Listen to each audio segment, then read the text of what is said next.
নিজের উইকেন্ডটা কাটানোর জন্য আজ অনেকগুলো দিন পর আজ পনিত্রাসে গিয়েছিলাম। রাধা রাধা ভিউয়ার্স, আমি রবিন। মেনলি আমি একটি কমার্স কোম্পানিতে কর্মরত। আজ ছিল আমার ছুটির দিন, তাই বাড়ি থেকে রেডি হয়ে বেরিয়ে পড়েছিলাম একটু ঘুরতে যাওয়ার জন্য। কোথায় যাবো না যাবো ভেবে ভেবে আজকে চলে গেছিলাম পানিত্রাসে, শরৎচন্দ্র চট্টোপাধ্যায়ের বাড়িতে। অনেকগুলো বছর পর আজকে আমি এই জায়গাতে এলাম। গিয়ে দেখলাম জায়গাটা বিশেষ কিছু পরিবর্তন হয়নি, প্রায় সব কিছুই আগের মতন একই আছে।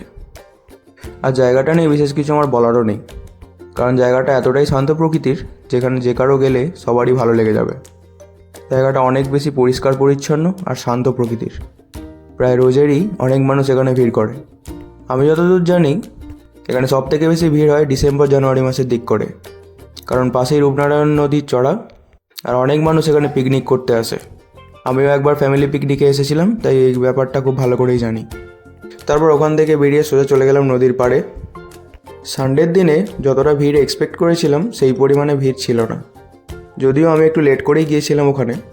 জায়গাটা এতটাই ভালো যে হঠাৎ করে ওখান থেকে বাড়ি আসার ইচ্ছাই করবে না। যাই হোক, তো নদীর পাড়ে বেশ ভালো কিছুক্ষণ সময় কাটিয়ে, যেহেতু আমার বাড়ির দূরত্বটা অনেকটাই বেশি, তাই ওখান থেকে বেরিয়ে পড়লাম বাড়ি ফেরার জন্য। তোমরা প্রত্যেকে খুব ভালো থেকো, আর প্লিজ আমায় ফলো করো। হরে কৃষ্ণা।